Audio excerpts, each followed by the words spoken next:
otra conferencia es de… ¿Cuándo finalizar? Sí, es el grupo organizador asignó este tema, pues primero que todo por la alta controversia que hay, particularmente en los embarazos monoculares, de cuándo finalizar. Hay algunos grupos que dicen semana 34, 36, a otros que se van hasta la 38. Básicamente se quiso con esta conferencia como dar a conocer acerca de la vía del parto, por qué vía y a qué edad gestacional desembarazar los gemelos. Bienvenido, Jaime. Bueno.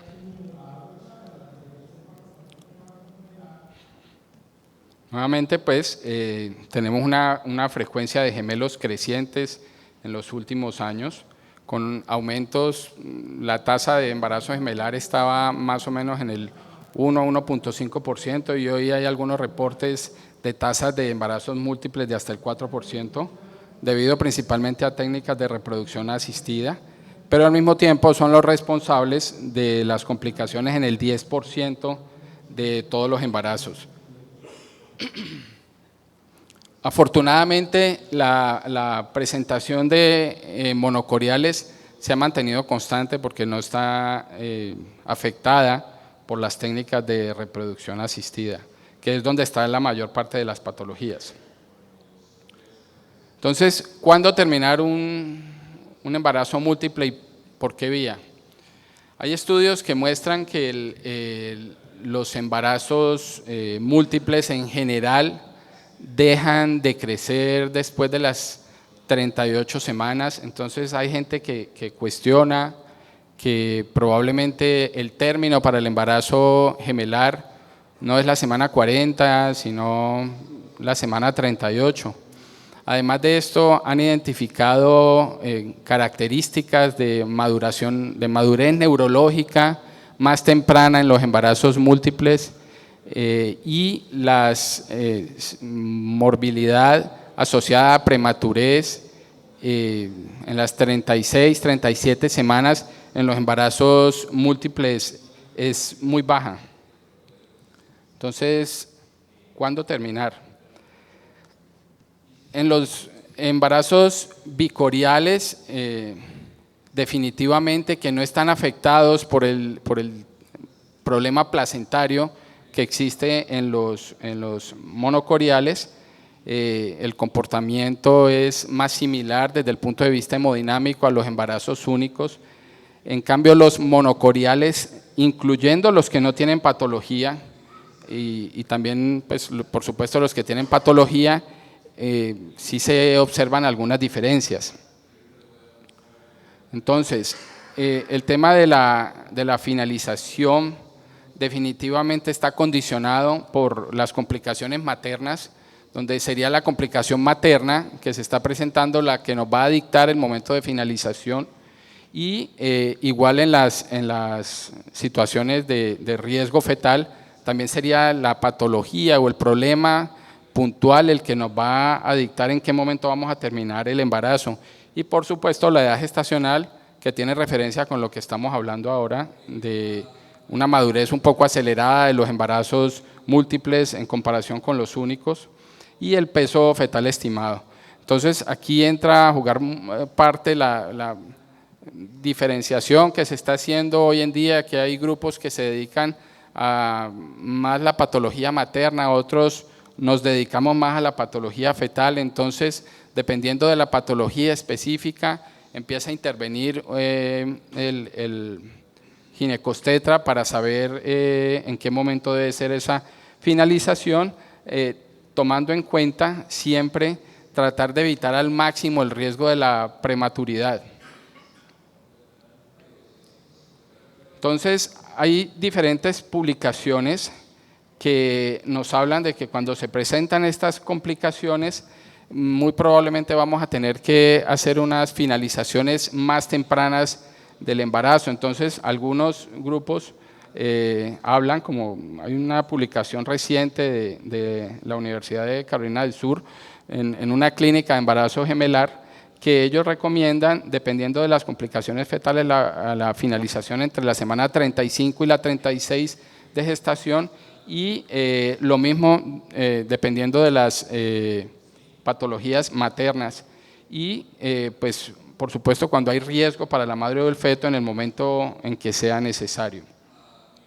En los gemelos bicoriales, la morbilidad perinatal compuesta, que es hablando de distrés respiratorio, enterocolitis, encefalopatía hipóxica y leucomalacia periventricular o sepsis, hay estudios como este que se publicó en el Obstetrics que muestran descensos de un 7% a las 36 semanas a un 1% en la semana 38 y con unas tasas de mortalidad muy bajas al compararlo con los monocoriales. Podría uno pues, pensar que con esto, evitando la morbilidad por prematurez, podría uno pensar que muy seguramente el término para el embarazo gemelar bicorial es cerca de la semana 38 para disminuir al máximo las secuelas o la morbilidad pues, neonatal sin meternos en un riesgo adicional de muerte intraútero, pues porque se mantienen más o menos las estadísticas iguales de muerte en los gemelos bicoriales hacia el final del embarazo. Después de la semana 38, en los gemelos bicoriales aumenta el riesgo de muerte inútero, lo que nos dice pues que probablemente hay placentas que ya están al límite en estos fetos y que no van a tener un funcionamiento adecuado y se empieza a aumentar el riesgo de muerte. Por otro lado, cuando pasamos a los monocoriales, que es el grupo de mayor riesgo, hay estudios recientes que muestran que monocoriales aparentemente sin complicaciones tienen un riesgo aumentado de muerte fetal en el tercer trimestre. Algunos hablan que el riesgo se aumenta hasta 4 veces y el punto de inflexión donde empieza a pasar eso es entre la semana 36 y la 37. De ahí se deriva que la mayoría de grupos están hablando hoy en día de que el embarazo monocorial se debe finalizar entre la semana 36 y la 37. En febrero del 2011, el Instituto Nacional de Salud y la Sociedad de Medicina Materno-Fetal de Norteamérica interrogan la posibilidad de finalización de los monocoriales entre la semana 34 y la 37, dando como un poco de libre albedrío a que los que están manejando estos embarazos en ese lapso de tiempo intervengan en qué momento es el ideal para finalizar la gestación, debido a estudios y números que tienen de muertes inexplicadas de gemelos monocoriales aumentadas en este periodo después de las 34 semanas. Y lo aducen a que en muchos casos hay complicaciones derivadas del hecho de compartir placenta, que en estos periodos de tiempo tienen transfusiones súbitas que sobrecargan uno de los gemelos o en la misma secuencia anemia policitemia que pueden generar estos desenlaces. Hay una publicación sobre los monocoriales no complicados, donde entre la semana 34 hasta la 38 no se aumenta prospectivamente el riesgo de mortalidad, pero sí en términos de costos no resulta costo eficiente estas finalizaciones rayando la semana 34, porque el ingreso a cuidado intensivo de estos niñitos es altísimo, 88%, y va bajando dramáticamente a medida que van avanzando las semanas. Y cercano a la semana 38 es pues como del 9%, pero en la semana 37 pues es un número mucho menor, que es como del 26% comparado con el 88% en la semana 34. Entonces, la recomendación, por ejemplo, de los diferentes grupos, como el Royal College, recomienda que los monocoriales no complicados pueden finalizarse entre la semana 36 y 37, debido pues a esto que estamos hablando. Cuando ya vamos a hablar de patologías específicas, las principales en los monocoriales, que son pues la transfusión fetofetal y la restricción de crecimiento, entonces ahí ajustamos un poco las cosas. Entonces, por ejemplo, los monocoriales con restricción tipo 1, que son los que hemodinámicamente se comportan normal a pesar de que están creciendo persistentemente en las curvas bajas, tienen un comportamiento predecible, similar al de otros monocoriales sin patología, y podemos esperar el nacimiento, pues como promulga el Consorcio de Terapia Fetal de Norteamérica, semana 34, 36. Cuando hablamos del tipo 2, que es en el que hay flujo ausente a nivel de la arteria umbilical, la cosa cambia un poco. Son fetos que tienen peor pronóstico y que la intención primaria es llevarlos a la semana 30-32, previa maduración pulmonar, se realiza la finalización, no con tan buenos resultados. Y el tercer grupo, que es el tipo 3, en donde también vamos hacia la finalización alrededor de la semana 30-32, es un grupo de los monocoriales con restricción tipo 3 que tiene resultados impredecibles, porque como mostraba Jimmy, es claramente evidente que hay una comunicación arterioarterial, una comunicación superficial en la placenta que está generando flujos en una y otra dirección, y eso se manifiesta acá en los espectros Doppler cuando hay flujos reversos pero después se vuelven positivos, y esto depende mucho de los gastos cardíacos de ambos fetos. Y hay procesos el problema con estos fetos es que tienen procesos de descompensación súbita que los puede pues matar con vigilancia intensiva por parte nuestra inclusive. Entonces, el target inicial es madurarlos y tratar de llevarlos a la semana 30 o 32 y apoyarnos en los demás Doppler o apoyarnos en algunas características especiales. Por ejemplo, esta es una una paciente que manejamos allá en la fundación. Desde la semana 23 tenía este característica del Doppler y fue evolucionando a un flujo aquí todavía intermitente, pero casi siempre reverso, y terminamos a principios de esta semana en la semana 29.2 con un flujo reverso persistente, y decidimos finalizarla. La finalizamos semana 29.2 porque ya se nos puso completamente reverso el Doppler de la arteria umbilical, y además empezó a aumentar el índice de pulsatilidad en el ductus venoso.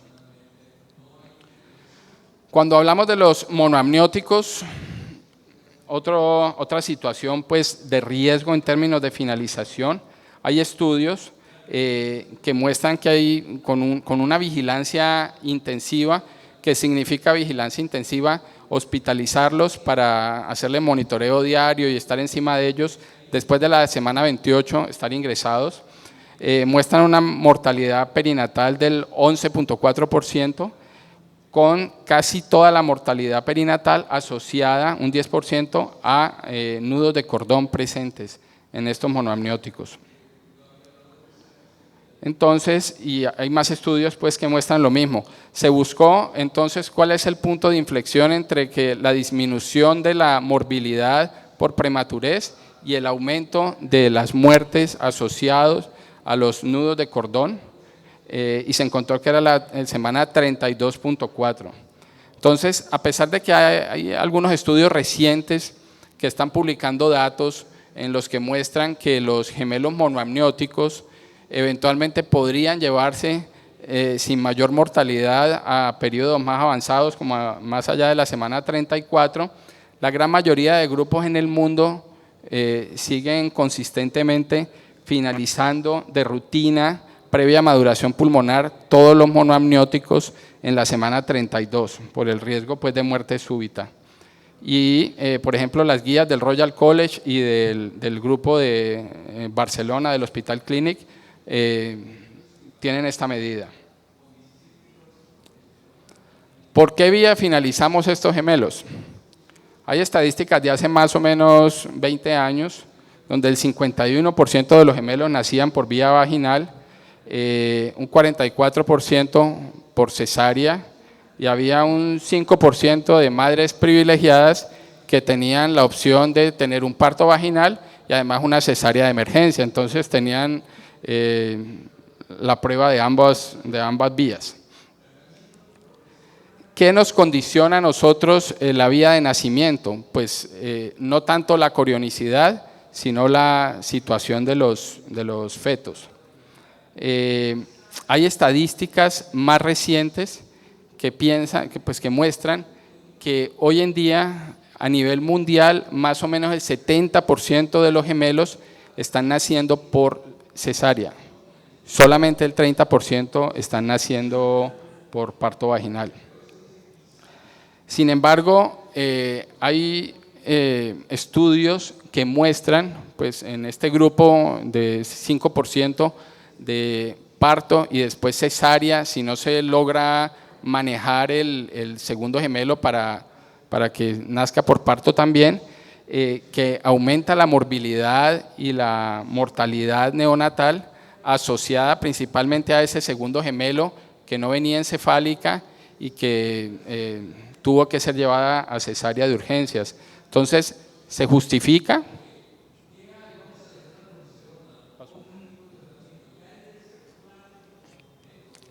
¿Se justifica exponernos a esa situación? El New England Journal de Medicina publicó el estudio del grupo de Toronto, un randomizado, donde evaluaron la morbilidad y la mortalidad, tanto fetal y neonatal, como la morbilidad materna asociado a parto en los gemelos o a cesárea, y los resultados que ellos encontraron fue que ni había mayor riesgo para los gemelos yéndose al parto, pero tampoco encontraron mayor morbilidad para las madres que se iban a cesárea, que era la creencia que teníamos. Entonces, quedamos en las mismas. ¿Cuál es la vía de nacimiento? Entonces, hay otras cosas que tenemos que analizar. ¿Debe un embarazo de alto riesgo, que todos los gemelos son considerados embarazos de alto riesgo, terminar por un parto de alto riesgo, hablando específicamente de situaciones donde hay un feto encefálica y otro en podálica, o en transversa, o en oblicua, o en cualquier otra situación? Pues hay varias razones para pensar que deberíamos evitar el parto vaginal. Uno es la historia de fertilidad. Hoy en día la edad promedio de embarazo ha progresado mucho, ha avanzado mucho, y hoy se están embarazando las mujeres a una edad mucho mayor que antes. Entonces, son mujeres que tienen una historia de infertilidad, con técnicas de reproducción, que llevan mucho tiempo intentando embarazarse y que tienen embarazos, entre comillas, de alto valor social, y después de lograr ese embarazo lo vamos a exponer, cuando no viene en una situación ideal para parto, a un parto. Hay complicaciones maternas además que son más frecuentes en los gemelares, como los trastornos hipertensivos, las hospitalizaciones por amenazas de parto, el aumento en los sangrados asociados a los mismos procedimientos, las mismas deficiencias nutricionales en estas pacientes justifican exponerlas a un parto. La historia obstétrica hoy en día, casi todas las pacientes o muchas de las pacientes, por lo menos una de cada 3 en su historia tienen una cesárea previa. El tamaño fetal y la edad gestacional. Muchos de los gemelos nacen en edades tempranas y son fetos que son muy pequeños, difíciles de manipular, y además que son más frágiles. También los debemos exponer a partos vaginales. Y la presentación, pues definitivamente el 40% de los embarazos vienen cefálico, pues no hay duda en que no tienen ninguna contraindicación para ir a un parto vaginal. La situación cefálico-podálico, donde bombillo amarillo, debemos o no llevarlos. Esto es, digamos, la parte que está en entredicho hoy en día todavía, y los que están con primero en podálica, pues claramente no deberían ir a un parto vaginal, sino a una cesárea electiva. Entonces, la conducta: monoamnióticos, cesárea en ambos,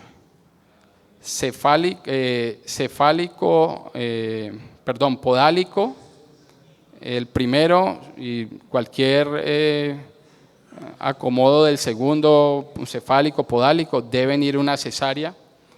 Ambos en cefálica, parto ambos, y aquí estamos en la disyuntiva.